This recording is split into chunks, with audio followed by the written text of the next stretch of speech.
की सबसे बड़ी खबर के साथ बुलेटिन की शुरुआत करेंगे।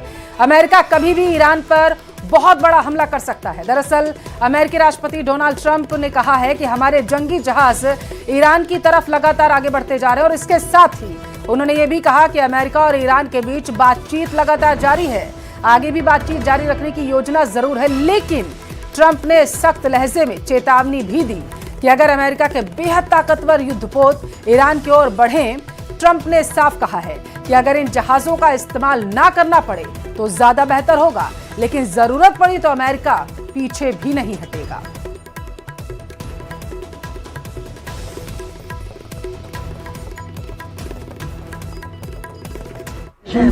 With Iran in the last few days, and are you planning on any? I have had, and I am planning on it. Yeah, we have a lot of very big, very powerful ships sailing to Iran right now, and it would be great if we didn't have to use them. Well, I told them two things: number one, no nuclear, and number two, stop killing protesters. They're killing them by the thousands. You know, I stopped 837 hangings 2 weeks ago, but they're going to have to do something.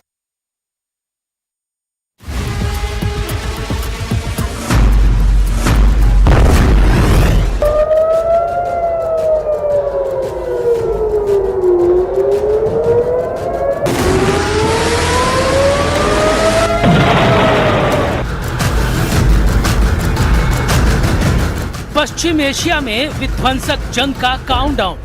Trump ने पश्चिम Asia में भेजा समंदर का महादैत्य। America पर drone से पलटवार करेगा Iran.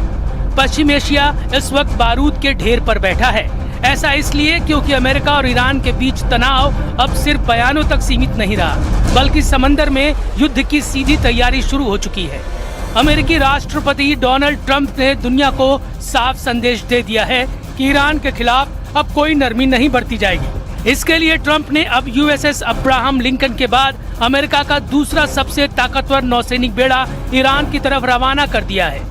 इस दूसरे कैरियर स्ट्राइक ग्रुप का नाम है यूएसएस जॉर्ज डब्ल्यू बुश, जो अपने साथ करीब 90 फाइटर जेट्स लेकर चलता है। इस बेड़े में एयरक्राफ्ट कैरियर के अलावा टॉमहॉक क्रूज मिसाइलों से लैस युद्धपोत और परमाणु क्षमता वाली सबमरीन भी शामिल हैं। अमेरिका के इस यूएसएस जॉर्ज डब्ल्यू बुश को समंदर का दैत्य कहा जाता है।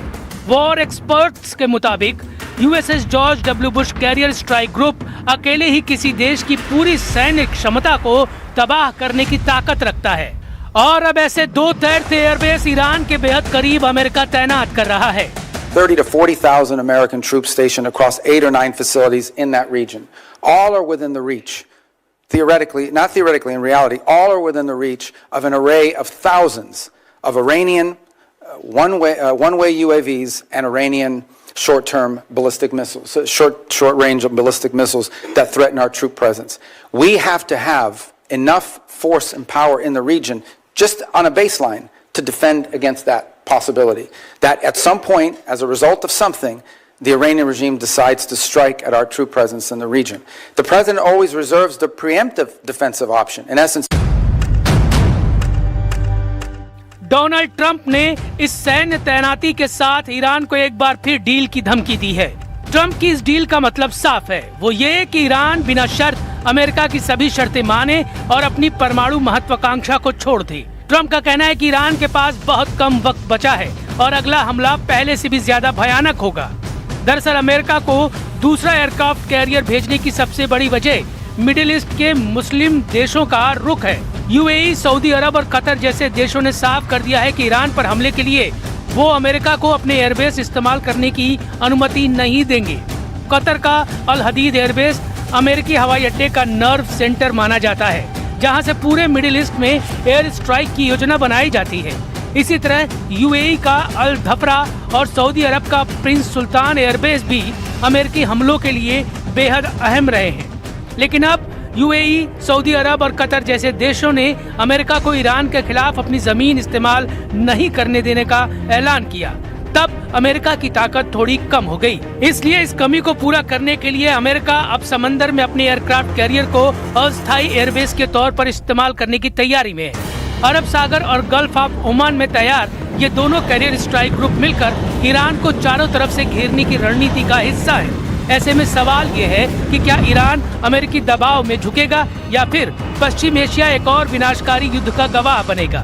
दुनिया की नजरें अब समंदर में तैनात इन युद्ध किलों पर टिकी हैं। एक तरफ अमेरिका ने समंदर में अपना एक कैरियर स्ट्राइक ग्रुप को तैनात कर दिया और दूसरे वॉरशिप को ईरान की तरफ भेज भी दिया। अमेरिका के इस एक्शन पर ईरान का रिएक्शन भी सामने आया। ईरान ने साफ शब्दों में कहा है, धमकी के साए में कोई बातचीत नहीं होगी।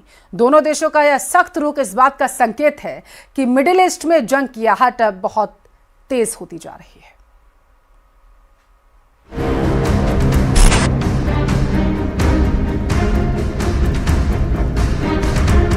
अमेरिका के राष्ट्रपति डोनाल्ड ट्रंप की सैन्य धमकियों के बीच ईरान ने भी पलटवार की तैयारी पूरी कर ली है। अमेरिका जहां विशाल एयरक्राफ्ट कैरियर के दम पर दबाव बनाना चाहता है, वहीं ईरान ने कम लागत लेकिन बेहद खतरनाक रणनीति अपनाई है। ईरान ने समंदर में अपने ड्रोन कैरियर को तैनात कर दिया है। इसका नाम है शाहिद बघेरी ड्रोन कैरियर, जिसे फारस की खाड़ी में बंदर अब्बास पोर्ट से करीब 5 किलोमीटर दूर दक्षिण समुद्र में तैनात किया गया है। पश्चिम एशिया में जंग लड़ने के लिए एक तरफ जहां अमेरिका का भारी भरकम खर्च हो रहा है, वहीं उससे निपटने के लिए ईरान बहुत कम खर्चे में जंग लड़ने की तैयारी में जुटा है। ईरान ने अपने ड्रोन कैरियर को बनाने के लिए एक साधारण कंटेनर शिप का इस्तेमाल किया है। इस जहाज से सिर्फ ड्रोन ही नहीं बल्कि हेलीकॉप्टर भी उड़ाए जा सकते हैं। यानी बिना किसी पारंपरिक एयरक्राफ्ट से ईरान अमेरिका को चुनौती देने के लिए तैयार है। इसके साथ ही ईरान की प्लानिंग स्वार्म ड्रोन अटैक की है, यानी एक साथ सैकड़ों ड्रोन से हमला, जिससे बड़े से बड़े युद्धपोत को भी नुकसान पहुंचाया जा सकता है। यानी अमेरिका के कैरियर स्ट्राइक ग्रुप के लिए ईरान के ड्रोन कैरियर सबसे बड़ा खतरा है। वहीं ईरान की असली ताकत सिर्फ ड्रोन कैरियर तक सीमित नहीं है। अमेरिका के खिलाफ ईरान दुनिया का सबसे बड़ा ड्रोन युद्ध लड़ने की तैयारी कर रहा है। ईरान के पास 80,000 से ज्यादा शाहिद आत्मघाती ड्रोन मौजूद हैं और वो रोजाना 400 से ज्यादा ड्रोन तैयार कर रहा है। रूस की तकनीक की मदद से ईरान ने ड्रोन उत्पादन को युद्ध स्तर पर पहुंचा दिया है। यही वो ड्रोन है जिसका इस्तेमाल रूस यूक्रेन युद्ध में कर चुका है। ट्रंप की बार बार दी जा रही धमकियों से खामनेई के बेखौफ होने की एक और वजह है, वो है चीन। चीन ने ईरान को वो मिसाइल दे दी है जिसे एयरक्राफ्ट कैरियर किलर कहा जाता है। इस मिसाइल को खास तौर पर अमेरिकी एयरक्राफ्ट कैरियर को तबाह करने के लिए बनाया गया है। इस मिसाइल का नाम है DF-21D, एक anti ship ballistic missile. DF-21D की रेंज 1500 से 1700 किलोमीटर तक है। इसकी रफ्तार 10,000 किलोमीटर प्रति घंटे से ज्यादा की है। ये मिसाइल लॉन्च के बाद 50 से 100 किलोमीटर तक की ऊंचाई तक जा सकती है और फिर बेहद तेज रफ्तार से सीधे लक्ष्य पर गिरती है।